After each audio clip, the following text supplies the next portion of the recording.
Nasılsın Edi? İyidir Linda. Sen nasılsın? İstanbul nasıl?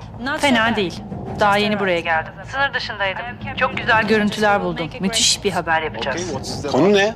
Türkiye sınırında değişen dengeler. Sana görüntüleri aktardım, baksana. Hemen bakıyorum. Bakın, hepsi son model silahlarla savaşıyor. Oo, çok fena. Onları köylerden uzak tutmak için canla başla mücadele ediyoruz. Radikaller mi bunlar? Aynen. Bir köyü basacakken Dragan'ın adamları durduruyor. Dünya medyası bu haberle çalkalanacak. Sana güveniyorum. Haberin içeriğinde de bunu aynen kullanmamı ister misin? Tabii ki. Teşekkür ederim Edi. Görüşmek üzere. Dikkat et kendine. Merak etme.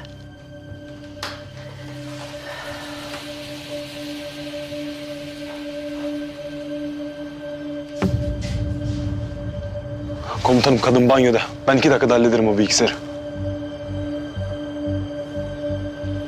Hadi girelim.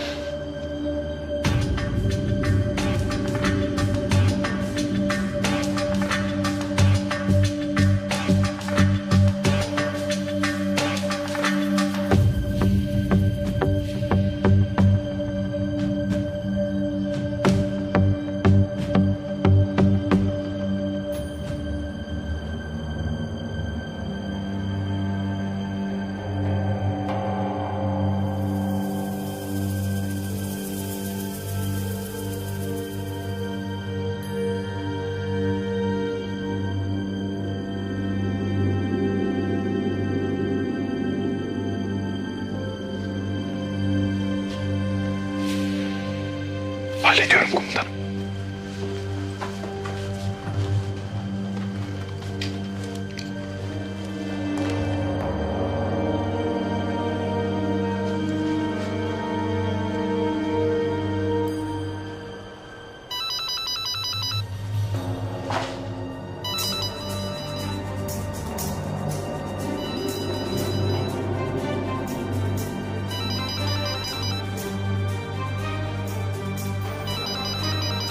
Komutanım, olmuyor.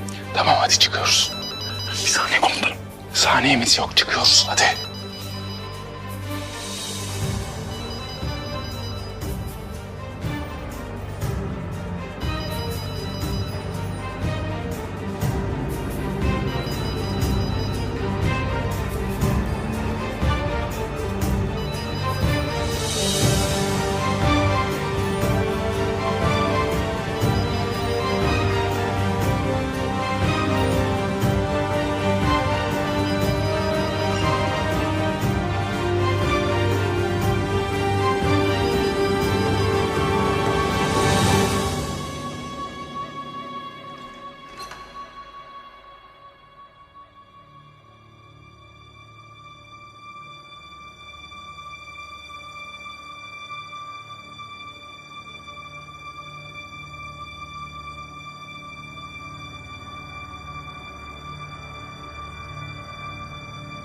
Hallettim komutanım.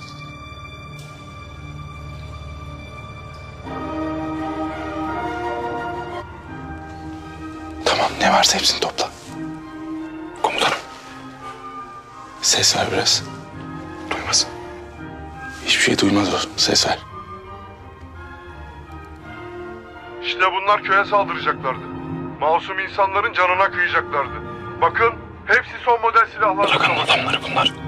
Biz bunları köylerden uzak Cesetler de tutmak için radikaller. canla başla Şimdi mücadele anladık ediyoruz. niyetlerini. Canımızı ortaya Hadi ne var ne koyuyoruz. yok topla. Komutanım, seni deşifre etmek için kullanacakları belgeler ne olacak?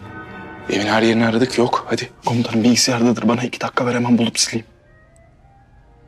Tamam, hadi.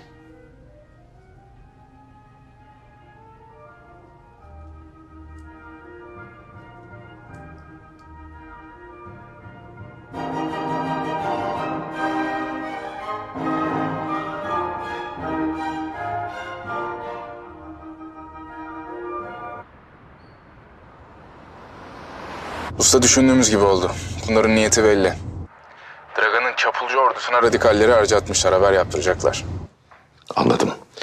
Diğer belgeler? Kopuk bayağı aradı ama bulamadı bilgisayardan. Evde de yok. O kadının elinde ne varsa bir an önce ondan kurtulmalıyız.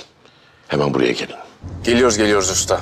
Sen de bu kadının editörü kim, hangi kanalla görüşüyor falan onları bir bul. Tamam hallederim. Ne yapıyoruz komutanım? Sen tamirhaneye geç, beni de Derya'ya at. Ufak bir işim var. Tamam komutanım.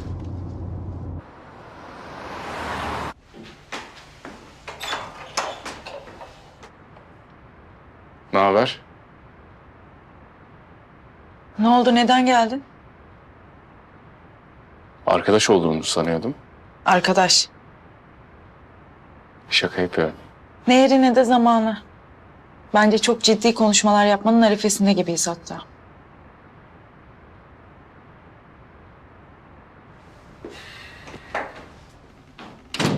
Derya. Ne bu soğukluk? Linda yüzünden mi? Sence?